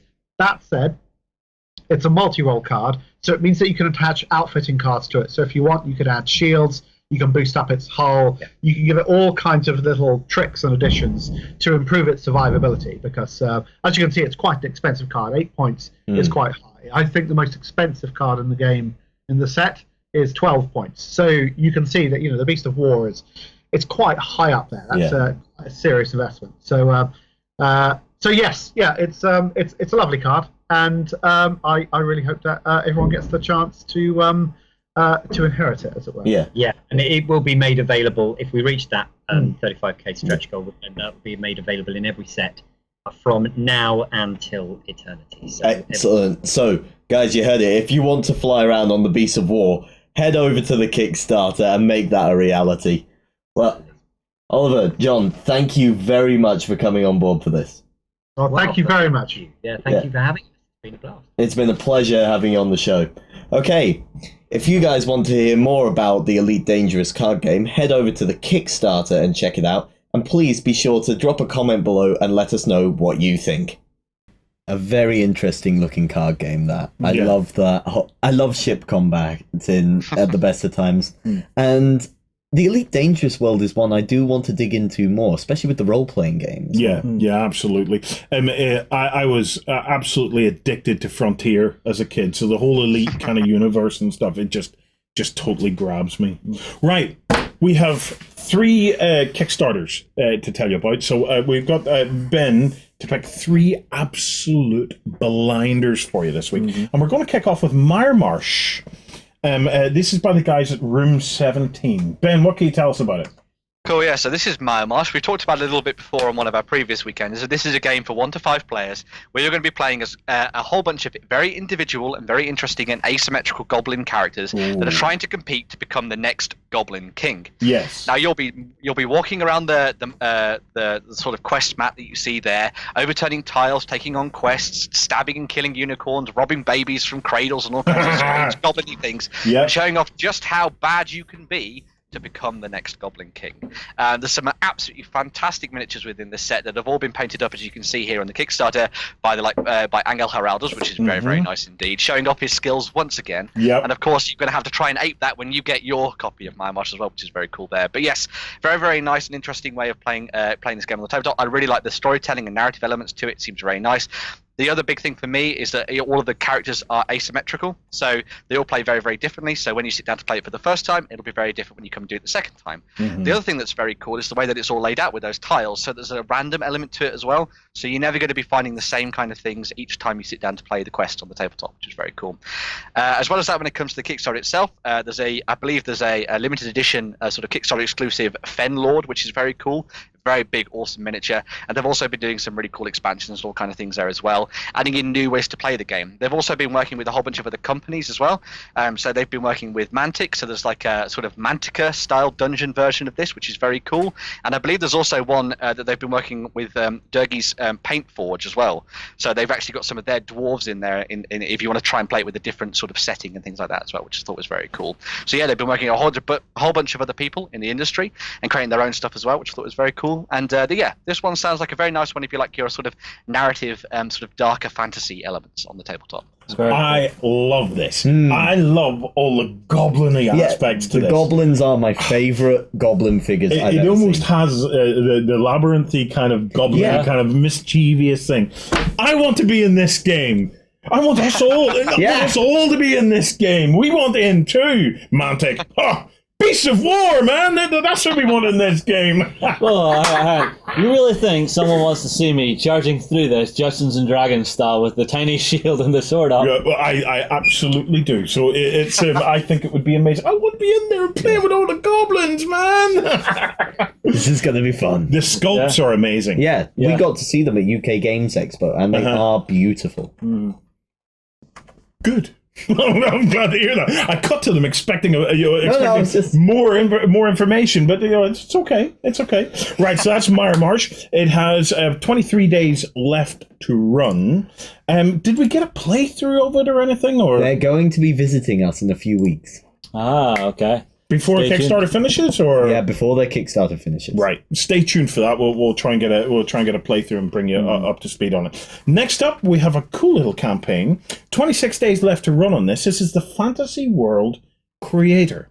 I love these kinds of things. Cool. So yeah, this is a Kickstarter that you're looking at the draft page at the moment because we're looking at this a little bit early, but this is out this week, and it's by GameStart Edition. And this is a toolkit for game and dungeon masters to use in all their role-playing games and skirmish games. Oh, yes. Now, the idea of this is it comes with a whole selection of hand-drawn map tiles, accessories, heroes, monsters, and as you go up through it, you've got a whole bunch of extra bits and bobs thrown in there as well for you to use when you're setting up your dungeons. And it's all meant to be setting non-specific, as it were, a little bit generic, so that you could use it in a whole bunch of old-school stuff in like D&D and Pathfinder, or maybe in something like Lord of the Rings or something like that, or if you're doing your own dungeon-delving skirmish stuff as well. The other really cool thing about this is that all of the different pieces there are you can write on them, so with dry eraser markers and wet eraser markers and stuff like that, and then they wipe off very clean and easily as well. So you can mark up sort of monster groups and things like that, and you can add additional terrain elements onto the tabletop as well, which I thought was very, very cool. And yeah, the thing that really drew me to this one in particular is just the art style. It just looks fantastic. All the characters, all the map tiles, all the monsters look epic. I love the way that they've designed this, and I believe there are 3 different pledge levels to get involved with this on this one as well. So you can go in at the sort of low level, and it sort of gives you 1 box, or you can add 2 or 3, and you can even get in there and start to create your own hero based on your own image, and add new monsters and all kinds of different things in there as well, which I thought was very, very cool. So yes, a very nice little Kickstarter to go and check out. It's got a lot of time left on it, so get involved with this one, I think. So yeah. Fantastic. Yeah, it's I love the art style and the art direction on this. Look at the characters. Isn't it great? Those Isn't are it gorgeous. absolutely great? And it's the I love the black and white aspect. Like I have my portable book. Obviously we looked at the start of the show, but equally there's something very classy. Yeah, just about having this, a isn't set kit that you can just grab. It's something very classy. I would love some of those sketches just as art pieces. Well, the thing is, that style, that black and white style, drew me into Escape the Dark Castle in a big way. And equally with the likes of this, I just think you could end up with a very classy game of D&D or whatever it is that you want to play. I like a lot. You got some blanks in here too, yeah. So you can actually draw your own folks. Oh well, I've no chance of that. I'm about as artistic as a wet slug. Right, last Kickstarter. This is the bind. Some of you might have a memory or two twigged with this. The Binding of Isaac. 4 souls. 19 days left. Ben, what can you tell me about this? Okay, so this is The Binding of Isaac 4 Souls by Edmund Macmillan, who is the creator of the original video game that you may have played on PC or on console. And the idea of this is that it's effectively trying to transfer everything from that video game onto the tabletop. It's a multiplayer game that can be played with 2 or up to 4 players, and it's all about betrayal, cooperative play, and bargaining. Because one of the big things about this is that you get your character that also their own individual powers, and you're kind of working together to get through the dungeon and get through all these different horrible monsters and defeat them to collect 4 souls. The character that gets 4 souls at the very end of the game is the winner. Now, all of the powers that you've got on your cards both help and hinder all the other characters on the tabletop. So you might be helping out to begin with, getting a few extra coins from helping them out, a little bit like Munchkin and that kind of thing like that, you know, and you sort of help in the fighting against the monsters and stuff. Yeah. But then when it gets down to the very, very sort of nitty-gritty of it, you're going to turn on your opponents and you're going to start dicking them over, to use a turn of phrase there, to sort of make sure that they don't get the souls and that you get the win against the boss monsters at the end. It's got a lot of the elements from the PC game carried over into it, so you'll be starting out with lots of interesting and individual loot, and then you'll upgrade your character as you go through, playing as the likes of Isaac and all that kind of different characters that they put forward in there as well. And then, as I say, you'll be fighting through to the end through a huge deck of cards to try and fight off against a whole bunch of different boss monsters that are very, very tough. So it's all about working out what is the best chance for you to win, and sort of who you can sort of exploit almost to get to your victory at the end, which I thought was very cool and very thematic to the world of Binding of Isaac. And of course, as it's Kickstarter, there's a whole bunch of extra stuff that they've been unlocking for this as well. So there's new characters, new monsters, new bosses, new loot, and all sorts of different things like that, including upgrades and accessories for those fans that love Binding of Isaac. So yeah, if you like the video game and you like the likes of Munchkin and sort of those kind of take that card games, you're probably going to like this one as well. Fantastic. It's cute but super horrifying at the same time. Binding of Isaac is a really fun, very difficult game that kills you slowly inside. Well, no, I can do it on the tabletop. You and all your friends. That's your lot for the Kickstarters. Right, up next we have Carlos in from Corvus Belli. Justin's going to sit down with him and we're going to get an update on the Kurage Crisis campaign. Hi everybody, I've been joined in the studio by Carlos from Infinity and Corvus Belli. Carlos, what are you here for, my friend? Okay, this video, let's make it a new update about the Kurage Crisis campaign. Lots of stuff has happened, okay? Yeah, I'm here at the Bishop War Studios promoting the Next Gen Con thing, but that's not the business here, okay? Just focus on the other. Soon you will be amazed, don't worry. Okay, so Kurage Crisis. Let's take a look at the map, okay? Because we are living very intense moments right now. Okay, so who is where? Okay. Well, this has changed. For example, just a few seconds ago, the Pano Has area was conquered by Ariadna. This is the most recent thing. We are recording this on Thursday, July 5. Yes. July the 5th. So just after Independence Day. Yeah. Carlos has to go back to Spain. Yeah. So, right now, immediate update. The most recent thing that has just happened is that for a brief moment, Ariadna has conquered the Pano Has area. That makes them the 4th faction able to conquer a location in the campaign, because since the weekend of the 30th and 1st of July, lots of stuff has happened. So we're going to make an update here and highlight some other reports, okay? Yeah, sure. So I am looking through here. It does look like an absolute battle zone. You know, Ariadna are quite content up in the northeast here, just holding both zones. Pano have got the center location. Hakislam and the Nomads are battling it out to the west, and in the central location looks like Hakislam have got themselves nicely wedged in there, and down in the south we've got Yujing holding out for a while longer. Yeah, well, but it's not that simple, Justin. Oh, okay. Stuff has happened these days, really intense stuff, and behind the map, and behind the forums, and behind the screen, lots of secret shady deals are happening also. Ooh. Yeah. Okay, so let's go back to the most recent weekend here, the weekend of the 30th of June, 1st of July. Okay, during those days, Aleph conquered J5 Comstadt. I cannot point enough of how heroic is that. Okay, Aleph players, you have all my respect in the world, because Aleph, where is Aleph here? Aleph is the 7th faction in this campaign with the least amount of players. They're almost the faction with the less amount of players. There's only Toha with less players than Aleph. And anyway, despite of that, they are the first faction to conquer a location in the Nomiki Media map. I salute you, Aleph players. You have coordinated your efforts so well. You were able to steal a location from Nomads, second faction in amount of commanders in the campaign. So I was totally amazed. And apart from that, it's totally fluff accurate. It's Aleph attacking Nomads. Yeah. So it's so incredible. It's so incredible. Aleph players, you have my respect. You have made an incredible achievement here.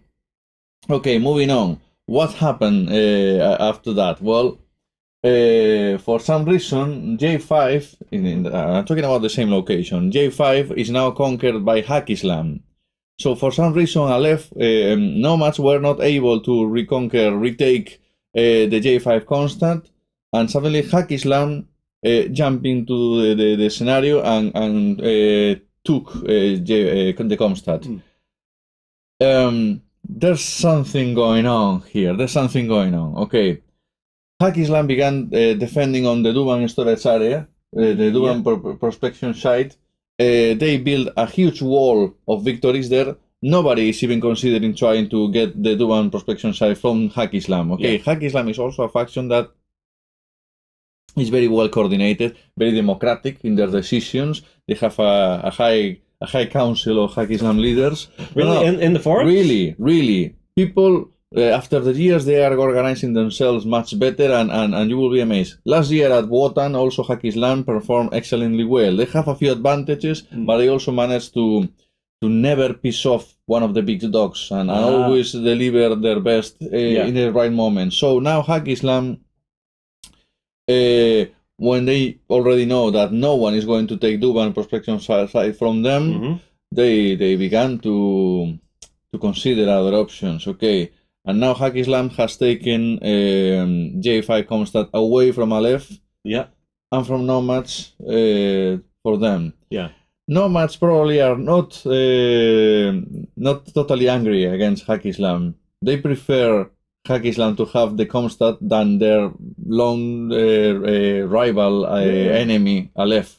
Yeah, I can get that. You know, they're a nice neighbor. Through all these campaigns, Nomads and Hackislam has always had a very, I wouldn't say friendly, but collaborative relation. Sometimes they do not attack each other. I see. So maybe, and this is just, maybe Hackislam is helping Nomads here, just taking J5 Comstat away from the evil hands of Aleph.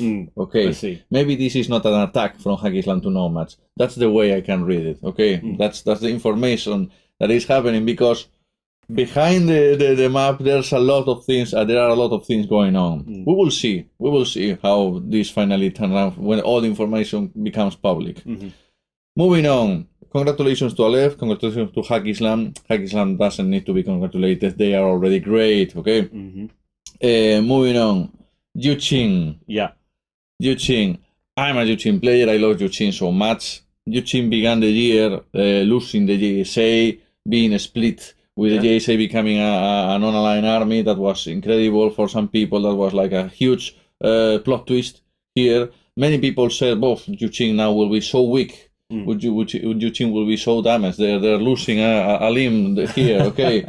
The Yuqing is going to perform so badly at the next campaign. They say that on the internet. I know that they say that.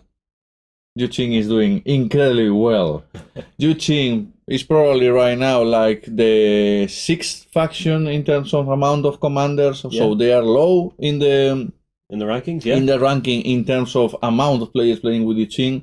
They are performing excellently well. They have a commander that has been chosen as the leader, who is McLean right now. He's making graphics. He's giving information to everyone. He's coordinating the efforts. The Yuqing players are willing to show the Yuqing pride. Okay. And what happened? Okay. The Yuqing locations and Hofar base immediately built a huge wall of victories that totally discourages anyone to try to conquer it. Yeah, so that's us here in the south of the map. Yeah, south of the map. Okay, and we, as Yuqing players, were not really ambitious. I mean, there are bigger dogs in the island right now. Okay, let's try nobody to be able to conquer the Sanhofa base. That will be it. That will be fine. First week of the campaign, Yuqing was number 2 in amount of points. The 6th faction being the 2nd in scoring. Then they dropped to the 3rd place. Okay, but even being the 3rd is nice here. They are also conquering On the Kurage Station, once again, totally fluff accurate. Yuchin going for the Japanese, and they are overtaking the underwater sensory facilities. You know that the Kurage Station, the other location, the technical support area, is a JSA exclusive location. You can only fight battles there if you are really fighting against a JSA rival, so you have to find someone who has bought the incredible JSA army pack at the beginning of the year. It was beautiful work. Oh yeah, and has the terrain for that. Yeah. But Yuchin was able to conquer one of the half of the Kurage Station, which is incredible. So once again, this shows how well Yuchin is performing this year. So there's some kind of pride there. So there's some kind of, let's show everybody who we are once again. Well, it's that moment of, oh, you're leaving us? No. Come here. It's okay. I'll give you a hug. Incredible from Yuchin. I'm so proud of being a Yuchin player these days because they just have one sectorial, Imperial Service. Okay, it's an army list, special army list has been there with the Jandu division, but someone said that Yuchin was weak or weakened after the JSA uprising. They're stronger than ever because they're performing better than ever. Yuchin number 1. Okay, more news. Ariadna. During these last days, since the last weekend, the number 1 faction was NA2. Now the number 1 faction in terms of scoring has become Ariadna, but with like if you check the columns in the website, they were like boom, like this. Maximum amount of commanders right now and maximum amount of points. So Ariadna is not winning in territorial dominance, but is winning in scoring. Let's say it like that. Okay. Yes. Some other factions are really making changes in the map, but if you look at the overall amount of victories, it's Ariadna, the guys who are pushing it to the limit. Okay. And as I said before, there was a slight moment here in the Haas area where Ariadna, the Ariadna logo appeared there. They are stealing ground for Pano, from Pano. Pano was the number 1 faction in both previous campaigns, but now this year is not their moment. Seems that they have less commanders. Pano has great commanders in their ranks with JCFC and Louis Joy. Those wolves, Louis Joy. But this time they're not able to stop the Ariadnans. The Ariadnans are fighting everywhere in the island. If we can check here. If you have full control here, so go right ahead. Okay. Well, let's go theater by theater. Okay. Yeah. This here is the Hakislam advantage. Well, it was not given to them. They earned that advantage. Yeah, so they battled hard for it. Totally ahead of everyone. Nobody is going now to consider trying to get the Duban storage area. That's why they began to jump on other theaters. Yeah. J5 Kaserne. Nomads against Aleph, totally. Yeah, this is going to be a hard fought fight. Aleph is a little on behind, but if they keep on coordinating themselves so well as they did, they can take it. Comstad, look at this. Look at this. Aleph, Nomads, Hakislam, even the combined army has a big chunk over there. It's still up for grabs. It's still up for grabs, and there's a lot of faction going on there. Okay, moving on. Whoa! Kurage Tech Support. This is the location that you can only try to conquer if you defeat a JSA player. That makes things more difficult. Yeah. The NA2 have made a huge advantage there. It's impossible to conquer, in my opinion, now. Okay, but the Kurage Underwater Sensory is 72, 63. Yuchin is really showing power there. Okay, they are able to conquer. And this is obviously a battle between Yuchin and JSA, nothing else. No one else is invited to this party. Okay, Touha are almost stealing a location from Ariadna. The faction with the least amount of commanders is almost going to steal a faction from the biggest faction right now, Ariadna. That's an underdog fight, but if they're coordinating to make sure they get that location, that's well on to them. We made those a few decisions in order to not leaving any faction off the campaign, okay? With the scoring system, this shows that some of the decisions were right. The smallest faction is disputing to the biggest faction a location. This works, okay? I'm happy with this. So, coordinated strikes. Rise up, Toha players, as in the mother tongue they will say, oh, I don't know, something like that. Lafayette Redap, NA2 against Ariadna. Ooh, they're giving them a run. Very close to each other. but I see Ariadna very strong. I think that they are not going to be able to take that from them. But as I was telling you, Ariadna is having huge fights defending their locations, and even apart from that, they are attacking a big faction and all have taken for a few seconds their location. So Ariadna is everywhere. Yeah. It's everywhere. They're fighting in their own planet, and they're claiming that everybody gets out of here. Okay. Yeah. So, Pano bases. Pano has a big advantage in the multi-base camp, but the Haas area is the scenario here. Ariadna and Pano are that is close. so close. It's every single victory that is being reported right now will change the dominance of the location. It's a great moment to enjoy the campaign. And finally, the Sanhuo, the Firebase, Yuching has advantage. But my little verse had told me that there's an attack coordinated being planned, but I cannot reveal. Okay. Eugene players, brace yourselves. Okay, if we'll take a look here at the columns, you will see how big Ariadna is right now. Hello, okay. Scroll on down. Yeah, number 2, NA2. Okay. Number 3, Hack Islam. We can see here very, very balanced, very equal. Yuching, Pano, and Nomads. Pano and Nomads have always been the biggest factions in these campaigns. And then we have Aleph, Combined Army, Toha, Combined Army, Toha seem... Toha are the faction with the least amount of commanders. Okay. Now the hotspot here, J5 Constad is right now the hotspot of the map. Everybody is fighting there. Apart from everything that has been said, apart from that, behind the screen, behind the forums, behind the secret social media thing, the main leaders of the factions are allying, are treasoning, are conspiring, are deciding. There's a lot of juiciness going behind the scenes here, and there are a lot of decisions being made. So like diplomats being sent out. Yeah, well, alliances or non-pack aggressions, that kind of stuff. But I've seen all the campaigns. I think that this moment of this campaign is the hottest moment ever. I've seen a lot of activity in every location. Here things are happening. Here things are happening. Here things are definitely happening there. And there has not been changes of the logos on those ones, but they are pretty close to have dramatic change. So if you're attacking those locations, get a bit more in. We're facing the end of phase 1. Okay, next Monday, Tuesday, the map will reset. These scenarios will be closed. Okay, no chance of reporting more victories over there, and there will be new missions. Okay, and some new locations over there. The Aleph location will appear. Aleph is going to have a location. So if you want to keep the pressure in a certain spot, keep on doing it until Monday. You know where's the deadline now. Yeah. Okay. So if you've been holding back on a couple of reports, maybe get them on up there. Yeah. It's time to go full steam ahead, and then reconsider the whole map, because everything will change, and maybe the strategies and maybe the objectives for the faction, for the leaders who have designed a strategy. We have to communicate to the rest of the players how is the next plan, the next way to go in the phase 2. Okay.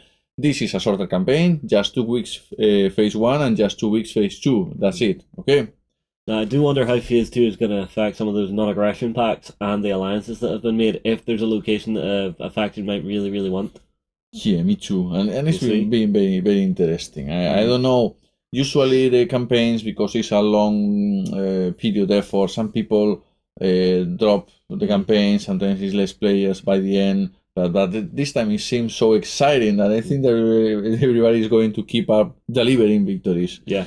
During the campaign, also, you will receive some incredible news by Corvus Belli. So it's a great moment to be an Infinity player, really.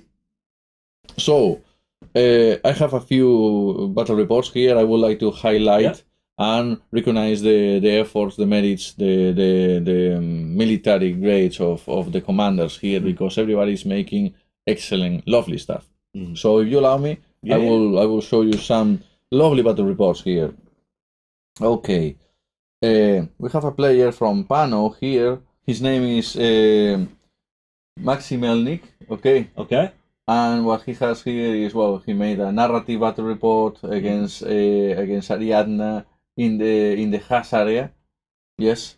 Yeah. And he depicted with tons of slow photos. down for me, slow down.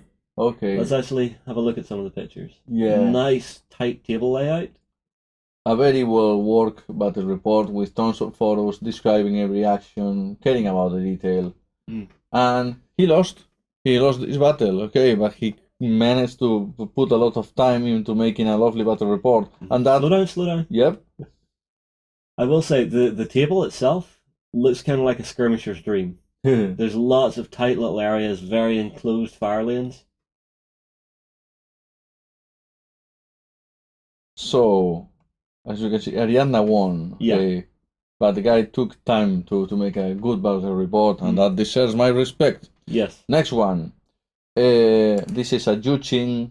Look at this. Juchin against Japanese against NA2. Yeah. Battle report made by Sergei Firlich. Okay. Uh-huh. And I think, because I was studying the numbers, I think that this one was the battle report who changed the logo on the map. Okay. I see. So we have here tons, even a video, and tons of, look at this. Oh wow, that's a lovely table. And the photos has been, Photoshop pointing at a very specific troop.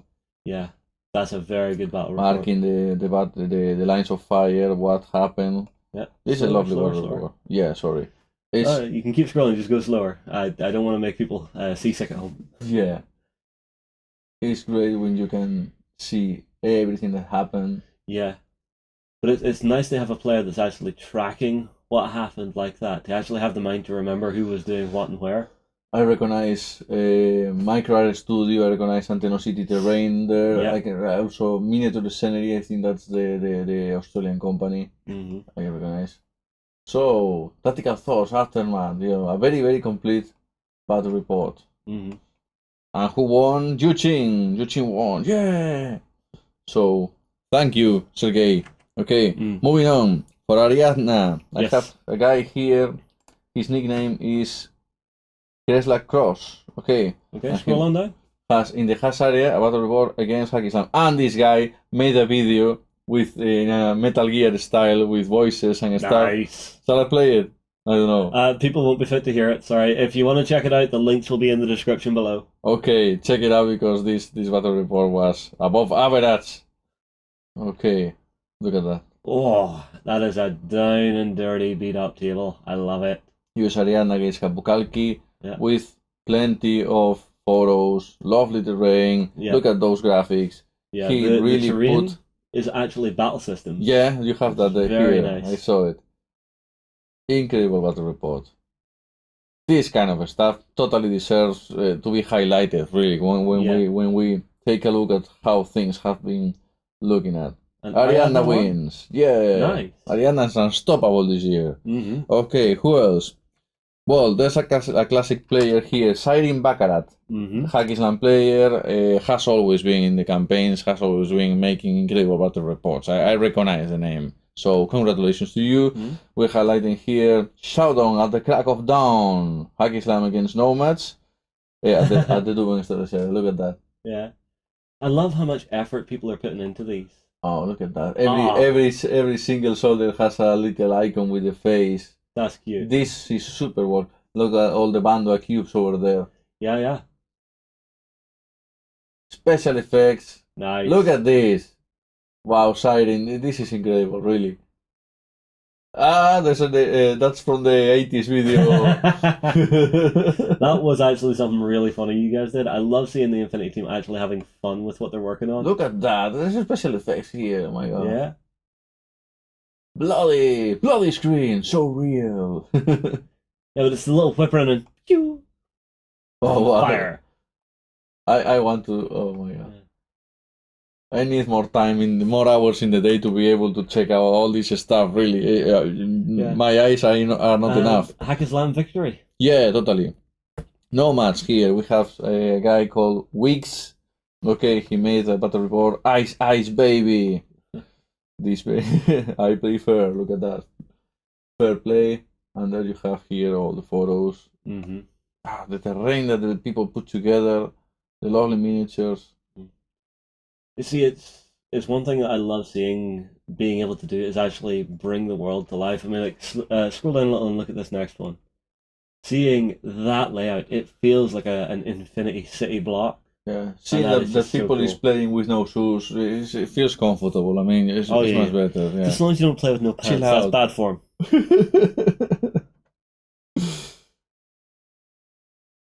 They have this kind of these elements. I think that these are customable. Yeah, possibly. You can attach them to the buildings and they look like neon glow stuff. Mhm. Okay. HVT espionage. That's not an easy one. Mhm. That's And is that him succeeding in it? yeah. That's Nice. one of the secret objectives. And, Yeah. if I remember correctly, espionage is not Yeah. not easy.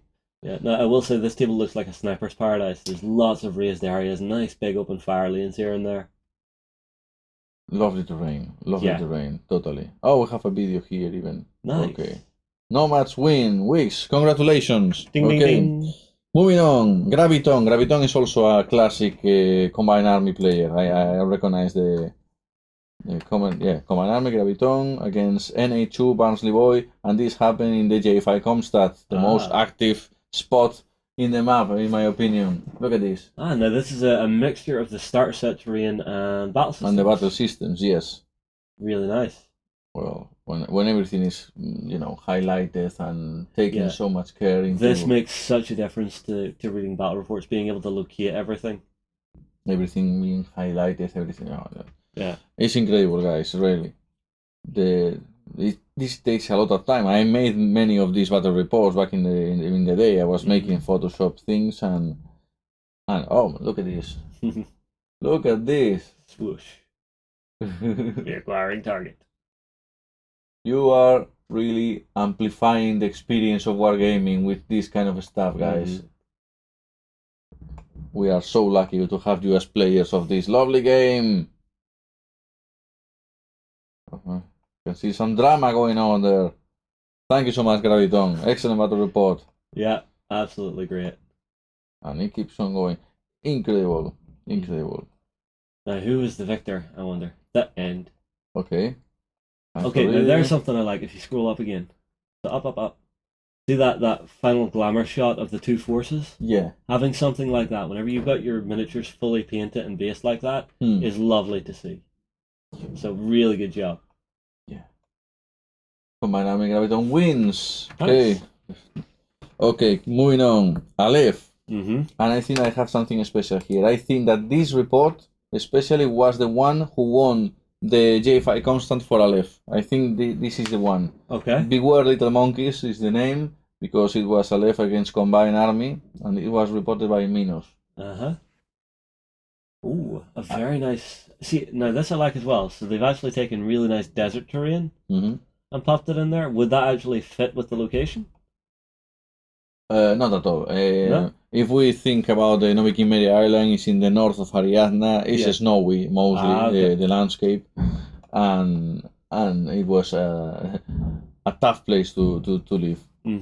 The photos are not the best in the world, but I am highlighting this particular battle report because I think that it was the one who won the location. Probably the guy has the achievement in their medals. Yeah. If you still make those. I'm honestly not sure this. There's an old saying we have here in Ireland for something like this. So in this office, this is not my circus, not my monkeys. Well, the name was Speak of monkeys. Beware Little Monkeys, because I think that he's laughing at the Morat troops. Yeah. Congratulations, Minos, for bringing such glory to Aleph, okay? Let's take a look at the Toha. There's a Toha here, yep. His name is Jaeger Nadim. He fought at Lafayette Forward Airfield, the Big Hats, okay? And he made a comic book style battle report. Ooh. Okay. He took photos and they photoshopped all of them, giving them this kind of comic book look. Yeah. A bit like SimCity, I would say. Black and white. Look at that. Look at that. That's a really nice way to lay it out. A little hard to tell what's going on maybe in the battle, but if you want a nice story, yeah, you're definitely going to enjoy this. Totally storytelling battle report.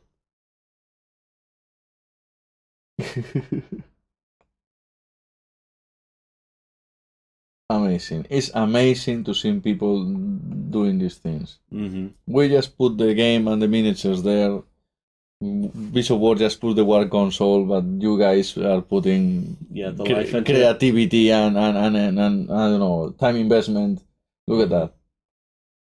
And this campaign, as with the others, will it have an effect on the Infinity background again? Well, by the end of the campaign, after registering all the happenings here, right now it's very fluff accurate what is going on, and then Gutiérrez himself will jump into the swimming pool of data that this generates and will pick what fits his storytelling. But sometimes unexpected things come out and it's like, okay, this is what happened, and now we have to deal with this. Okay, but well, at least you've never had to kill a faction.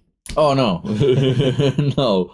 But last year, Wotan's events kind of sparked the uprising in a certain way, and it was okay for us. Okay, Gutiérrez thought that it was the moment for making such thing, and maybe the terrible losses that Yuchin suffered at Wotan could be handled. That real event could be handled in a way that leads to the uprising. Yeah, well, I suppose if the upper echelons of the Japanese forces looked at it and went, we're just being used as cannon fodder here. No, we can't have this. Yeah. Apart from that, is obviously the rivalries between Nomads and Pano, for example, or the rivalries between Aleph and Nomads. Yeah. The stuff that happens in these campaigns spark stuff really, and makes sense. Gutiérrez, the writer, is always very scared that this campaign suddenly happens something that goes totally against the fluff. But it seems by now that people likes to play very well fluff accurate scenarios. Yeah. You know, even the actual forces that we're seeing in this campaign, because we're on Ariadne's home turf, it makes a lot of sense that they would have the biggest player base for this. You know, because they have access to all of their reserves, and everybody else it's an invading force. Very good. And well, the idea of Ariadna facing Aleph is not totally against the fluff also. Yeah. So we might see that happening. Yeah. Okay, So what else we got here? NA2. I'm forgetting totally about NA2. So we have here at the Kurage Station technical support area. So this requires a JSA army to be fighting here. And then we have NA2 against Yuchin. So this means business totally. Yeah. Okay. This is nose. And we have here a battle report. I love that table. I love, really. I enjoy a lot seeing this table. And there we have the lovely JSA figures from the JSA army, from the JSA army pack. Yeah. With the yokai, and we have Yuchin Imperial Service here. Obviously miniatures from Red Veil. So this is JSA army pack against Red Veil. Well, nothing can be more fluff accurate and more precise, very well suited for the campaign than this. I mean, this is... Yeah. Oh, we have a Tiger Soldier. This is totally canon, guys. This is totally canon. Okay. Let's see who wins, because I'm not aware who has won this battle. Okay, if you allow me to go... Yes. Right at the bottom. Scroll on down. Okay. It looks like they've put a lot of thought and effort into actually taking the breaks and the moments. To okay, Nos from NA2 or so JSA won at this battle. Okay. Yeah. Won over Yuchin, which totally. I cannot tolerate this from happening. So this is the update that we have made of the from July 1 to July 5th. Let's say that we are getting that chunk of events. Phase 1 is getting to an end, so it's time to keep the pressure. This weekend will be probably very intense. I wish good luck to all factions. Remember that now the Nomads have the Tunguska forces there, and that probably will mean a huge boost in their victories. Pano, I expect more from you, Pano, really. I'm happy that you are going through bad times because I'm Yuchin, but I expect better for you in terms of performing and conquering locations. Ariadna, I was pretty sure Ariadna was going to hit so big here. Hack Islam is always giving a good example to every other faction. Aleph, in my opinion, Aleph, great. I wasn't expecting this. Toha is very close to have their moment also. Yuchin, I'm super satisfied. I think that Yuchin is showing. Well, as for my Japanese compatriots out there, hold firm, and fight hard. Good luck to everyone. Enjoy these kind of stuff. Okay, I can really tell how excited Carlos is for the wave 2 of this campaign to kick off. He is just waiting there just to see what locks off and where. It is tooth and nail at the minute from the look of things. Some of the actual zones on the map, there's like 2 wins between each. Is that all that's there? Go hack a slam! No, Ariadne is doing the business from what I can see. I mean, like, it makes a lot of thematic sense because it's based on their planet. So they have all the reserves piling into the island while everybody else is having to ship them in from off planet. Stuff the World Cup. I'm supporting Hack a Slam. I want to see this through. That's right. My flag's in the ground. It's Ariadne all the way from. Oh right, okay. I'm supporting the Nomads as well. Nobody memes like the Nomads, so it's like loving it. Right, well, we're at the end of the show. Remember, tomorrow, you could help us keep the lights on. You could help us continue to navigate this very difficult path of trying to keep something like this alive by coming over, joining backstage, and joining us for the Weekender XLBS, the whole other version of this show that takes place on a Sunday morning. And we'd be delighted to have you there, and we're always on the hunt for new backstagers to come and join our family. And I can't overstate it enough. Backstage is the lifeblood of Beasts of War. It helps us pay the bills, helps us keep creating the content, it helps us remain independent. And that is so important in this day and age. So a big thank you to all of our backstagers, and a bit of a plea to any of you guys who would fancy coming across and supporting the project. Right. Last week we ran a Legends of Signum, Ari Avatar of Goddess competition. Yeah. You were asked which model you liked, and our winner was Blackheart, B1 Ackheart, over on beastsofwar.com, and they commented, "I really love that Cassandra model. It is such a cool pose, and the wings just look awesome." Totally agree. We completely agree with that. Look, thank you so much for watching. We really hope to see you in backstage tomorrow morning. I've got an interesting one for you, Justin. You got to try and melt my mind again. Yes, I have a mind melter for you tomorrow, man. All right, challenge accepted. Yeah, you're going to love it. We'll also be talking about old rule sets and, do they ever die? If you're interested, come across. So until then, a massive thank you to Ben on the screen, Justin in the chair, Sam in the chair, and I'm Warren, and you have been watching The Weekender. Have a great week of gaming. Go ahead and check out our other content on screen now, and be sure to check out beastsofwar.com for the latest gaming news and gaming Let's Plays. And while you're at it, why not hit subscribe, and remember to ding our dong. Go on, you know you want to click it. Go on.